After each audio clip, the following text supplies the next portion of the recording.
generation, iPhones, iPods, everything. um, Socialization isn't as important because I can find my friend online at any point in time, and we can text.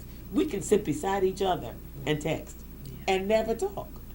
And so, unfortunately, I think as technology has advanced, we're not connect. People aren't connecting as much, and just as Kim said, that too much choice about what kids are going to be a part of.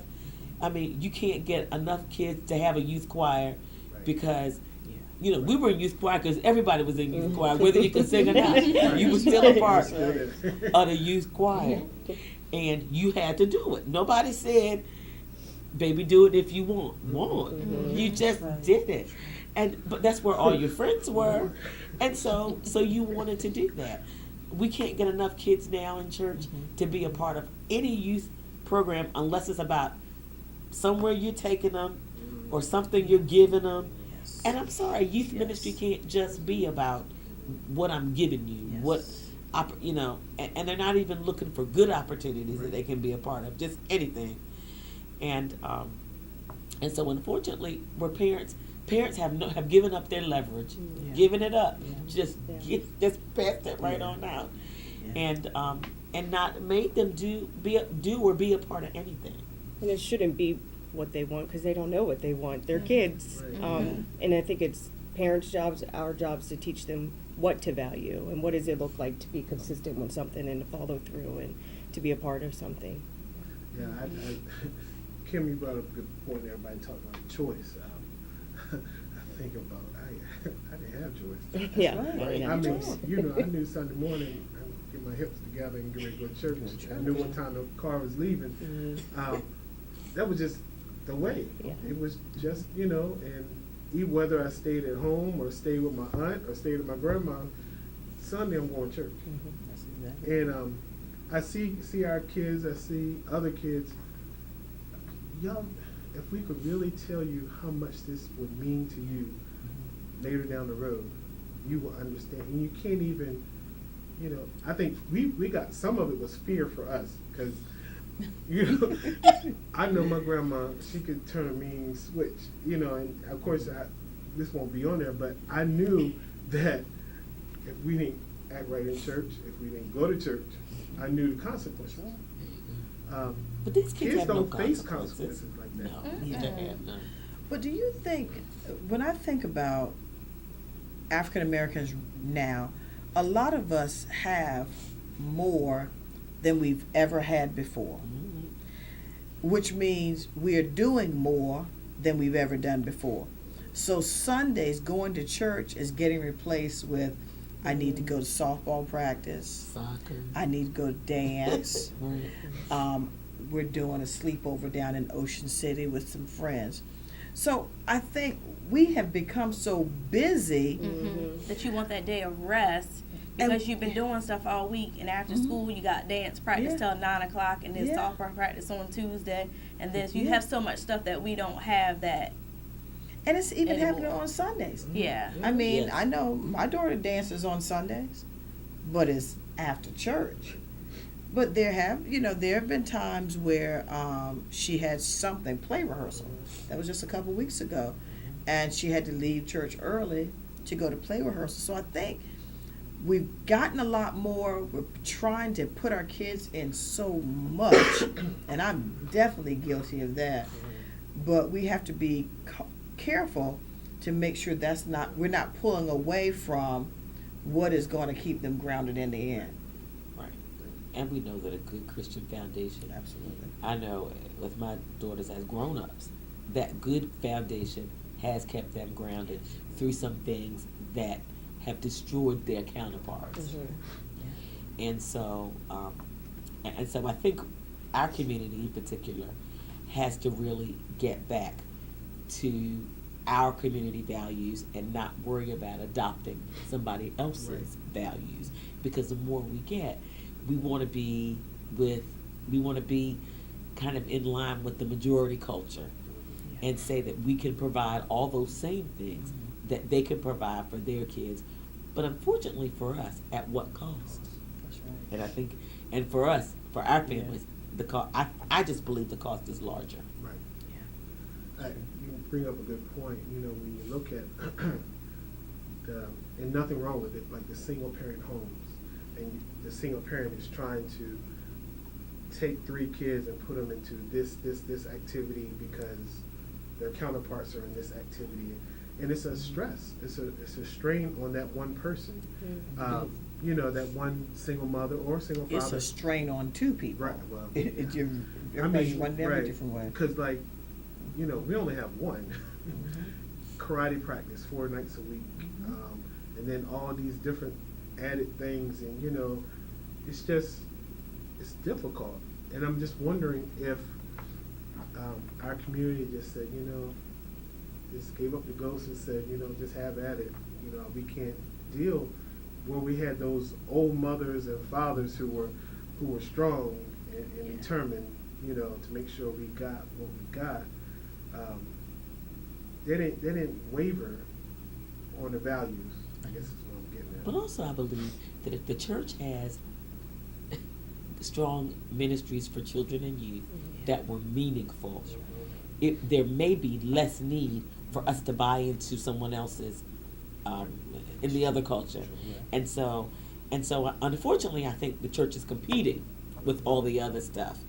And so I'm not suggesting that we adopt some practices from these other activities, but we do have to make it meaningful programming for our young people so that they're going to choose our stuff over the other stuff. And we have to, you know, I'm just going to join in. We have to do things like use who we have as resources. Like, for instance, you know, our churches aren't, all of our churches, I don't think it's not one church that's struggling with the youth ministry and youth coming to Sunday school and youth doing this. For instance, NASA, you know, having different churches come together as one so their children can experience these NASA benefits that I see our counterparts getting all the time. You know, they go to different churches all the time and do presentations and getting all these different things, and our community doesn't get that.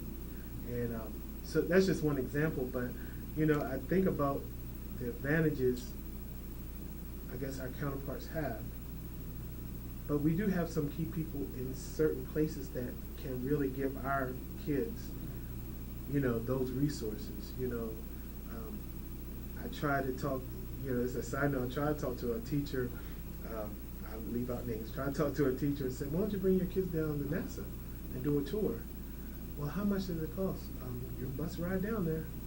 It doesn't cost anything. You know, they can go into the aircraft hangar and see the different aircraft. They can go into the balloon hangar. Okay, what age we take? We take all ages. You ready to take your kids tomorrow? Fun field trip. You get to go on the you know, you get to go where the rocket launches, the launch pad. I mean, you get to experience all those things, which a lot of our kids don't, because I see it every day. I see groups come in, and less than 1% are us. And That might be a good church trip. And that's what I wanted to push toward, you know, as a side note, but for anybody, church groups need to take advantage of that. You know, maybe organize it a day that they're out of school.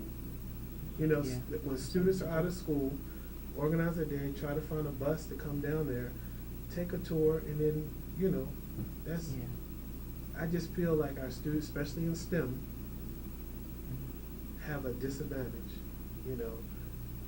You know, Sam has an advantage because I'm a STEM person, so I push STEM all the time. And but I see that a lot. You know, when we talk to ISS, the International Space Station, we talk to the astronauts. We had a crowd of 200 people.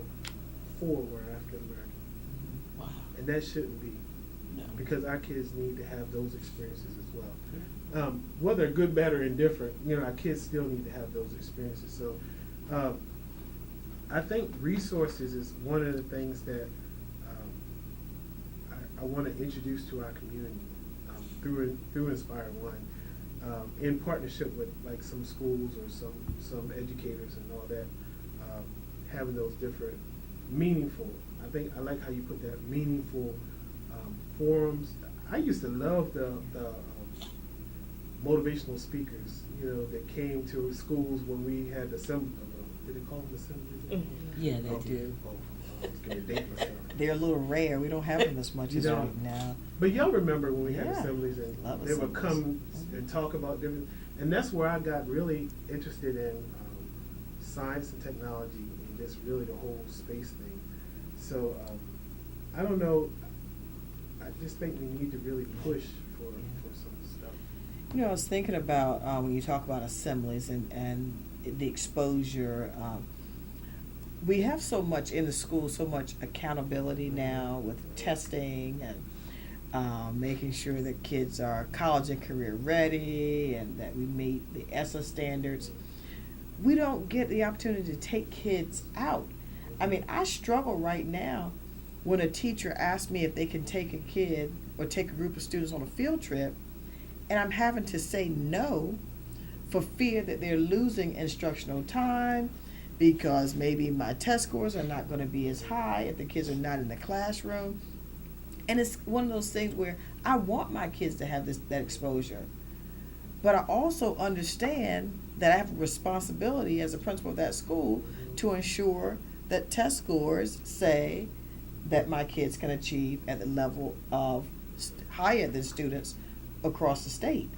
So that's, so we limit the exposure And because of that's a good- accountability. That's a good thing, because that was where I was leading to, was state testing and test scores, and, I don't know how different it is when I was there, but I know that, I'm glad you brought up that. Your thoughts, or anybody else have any thoughts on the testing, Well, I just do want to kind of piggyback off that. I am the STC at my school. That's my role as assistant principal, but it's also my role to bring in assemblies and bring in speakers. And so I have found a balance with that within my second year, balancing testing. And we've had about 5 assemblies at Fruitland Intermediate this year.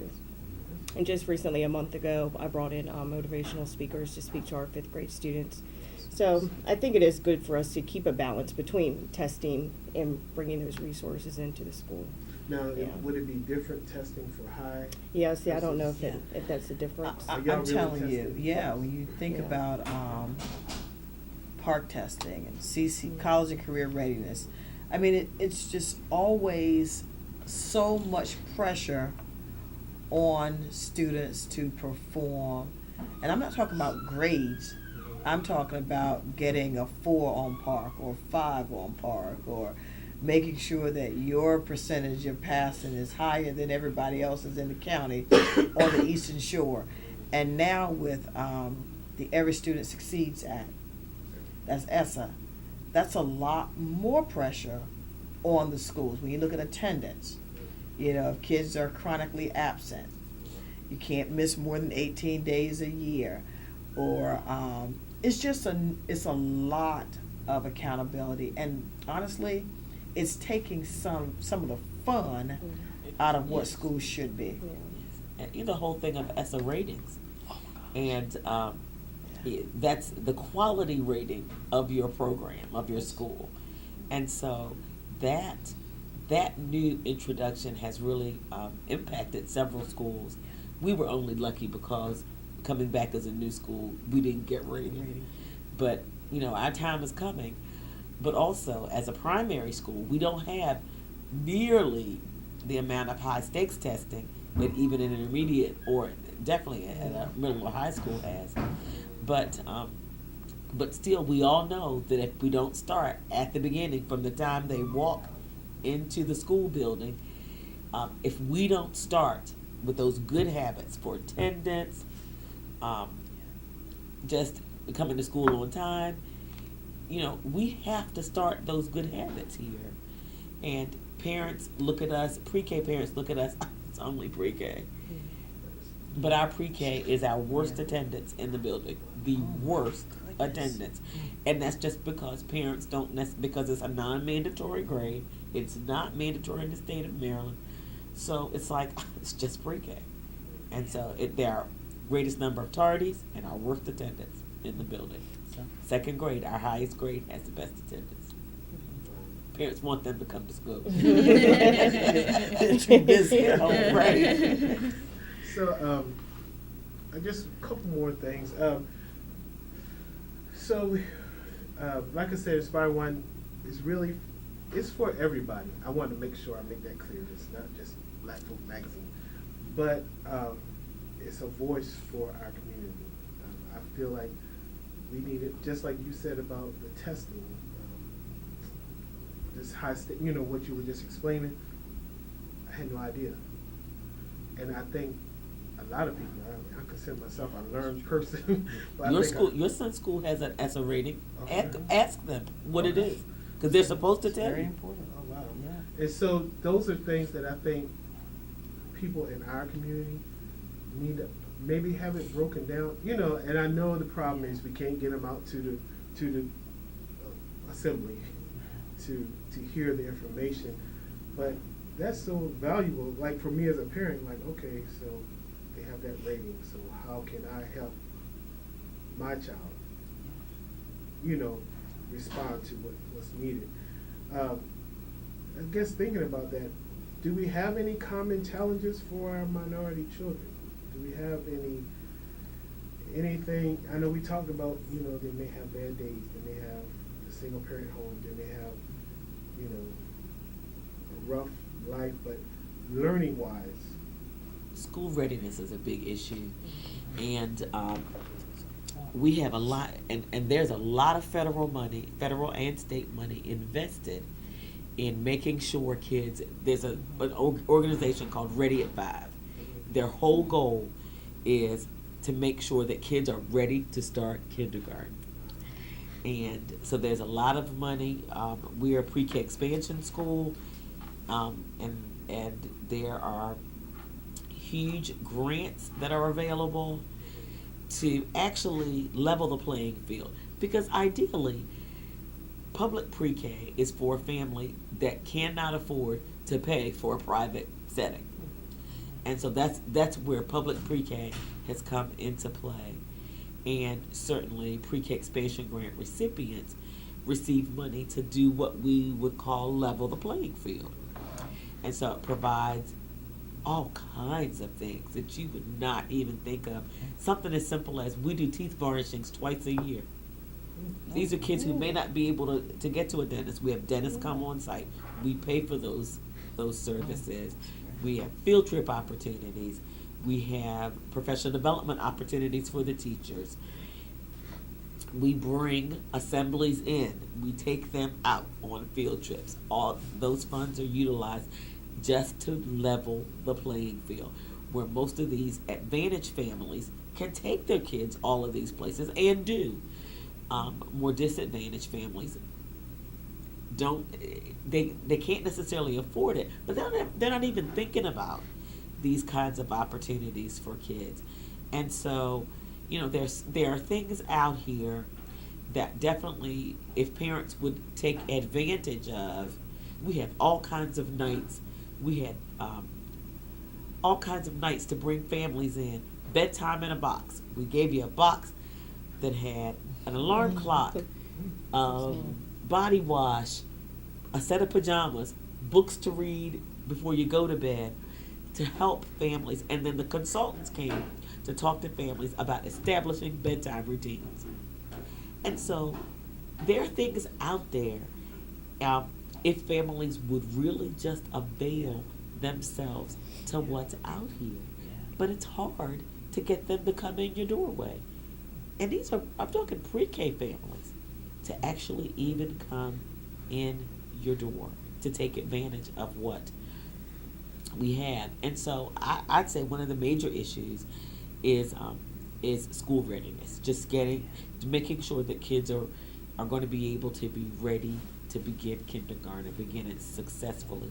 So the only high stakes assessment that we give at a primary school is what we call the kindergarten readiness assessment, and it's taken at the beginning of kindergarten, of your kindergarten year, which is supposed to give us some idea of how ready the student is for kindergarten. And we're struggling. We're struggling. The county's struggling. Our county's struggling. So, and that's good information, because in July, August issue, I wanted to bring up some topics that would help parents, you know, for school. and you know, we always talk about sports, but I wanted to talk about other like resources of getting students ready for school and things. So that's something that I'll talk to you, you know, later about, because Absolutely. I could put that into an article in here, and a lot of people could, you know, could see, you know, that's important. So that's from the little people, I call them the little people level, but high school challenges, getting ready for college, or Setting high expectations, believing that you can achieve. One of the struggles I see with some of my African American students is that they don't believe that they are capable of doing certain things. Or if I can't go to College Park, then maybe I shouldn't go anywhere. Or if I am not ready for Towson, then UMES is just not good enough for me. And they don't find themselves anywhere in the middle. And I try to get kids to understand you have to start somewhere. And that degree, no matter where you get the degree, is what you do with it.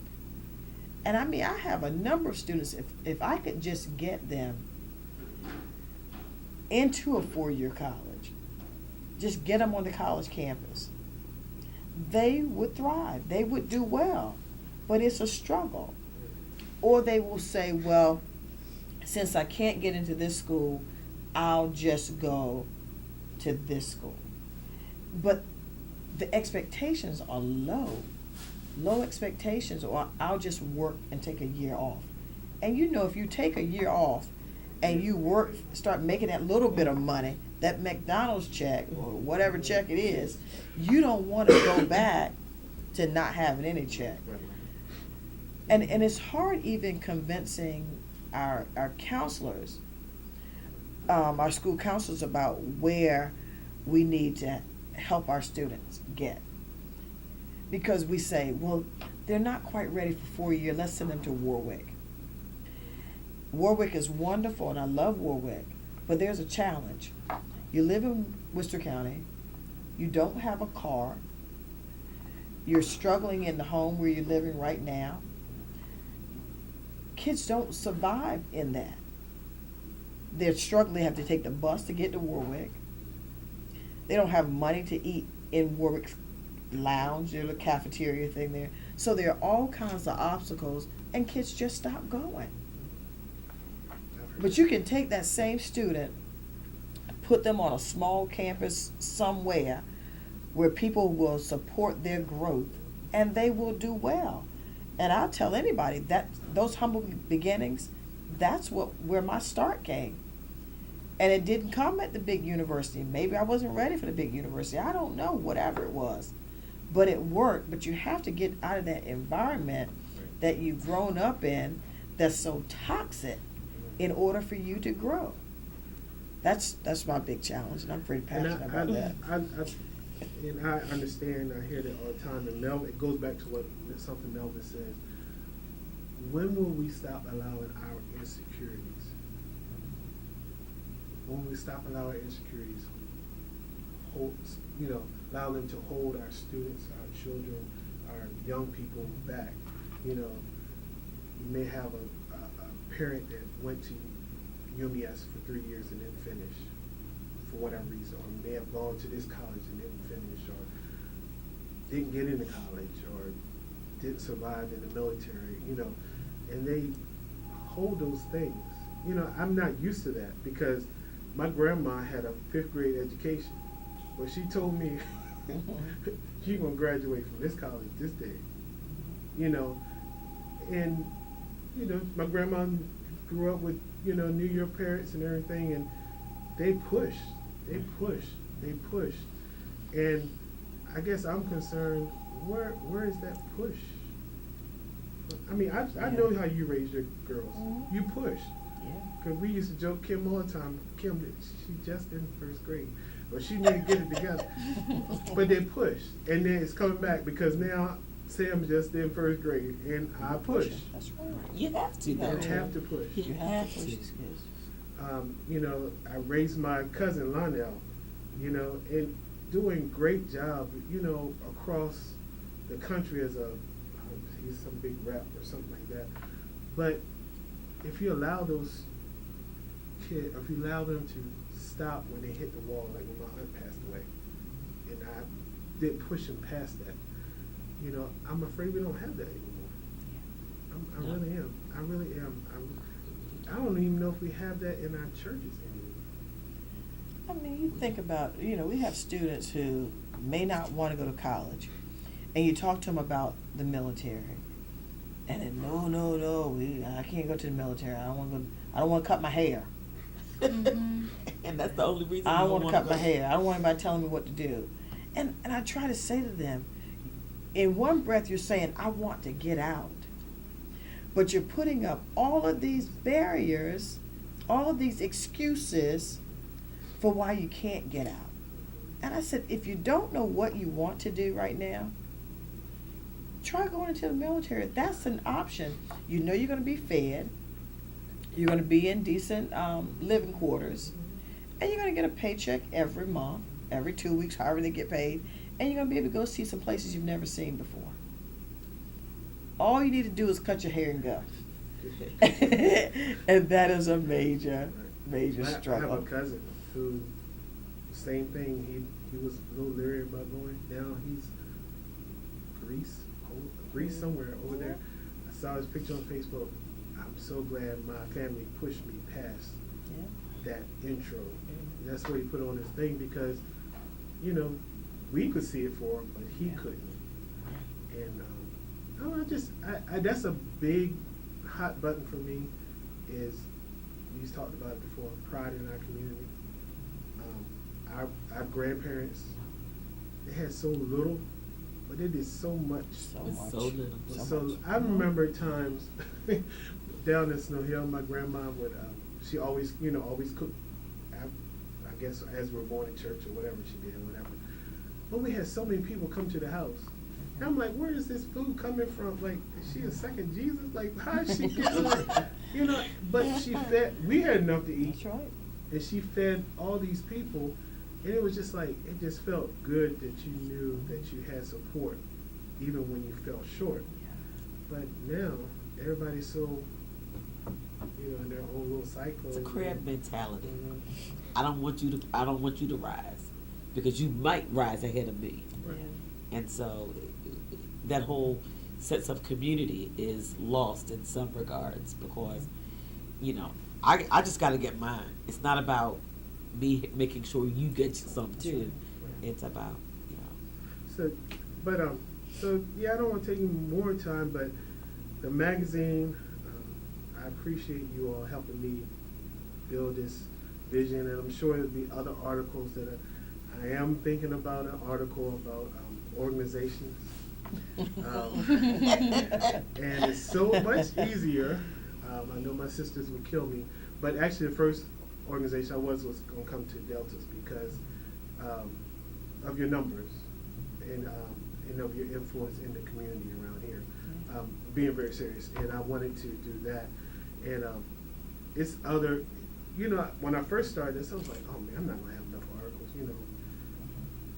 You wouldn't believe the number of messages I get a week about this and about that, and, you know, like I just saw Brother Foxwell, Renslow Foxwell, Oh my goodness. and I'm like, that's an article. Yeah, like, he's an icon. Yeah. You know, I was thinking about him the other day. Yeah. I just saw him. I was like, wow. And he remembered me, and you know, we're Masonic brothers, so he was like, wow. You know, he was happy that he saw the magazine, but you know, this is not even about me. It's about us. I just want us to get back, not so much back to where it was, but I just want us to have a sense of community again. You know, I shouldn't be afraid to come through down West Road Right. or go down Dighton, Yeah. where I grew up. You know, I said, oh yeah, I grew up on Dighton. You grew up on Dighton? Oh my God. And I'm like, yeah. And I'm not knowing that Dighton has changed since I've, even going through Pocomo, back there, behind the school, that little area back there, or, places in Somerset, it's just like, we should have a sense of community, and I'm glad I had everybody, every county represented, and I'm moving further up,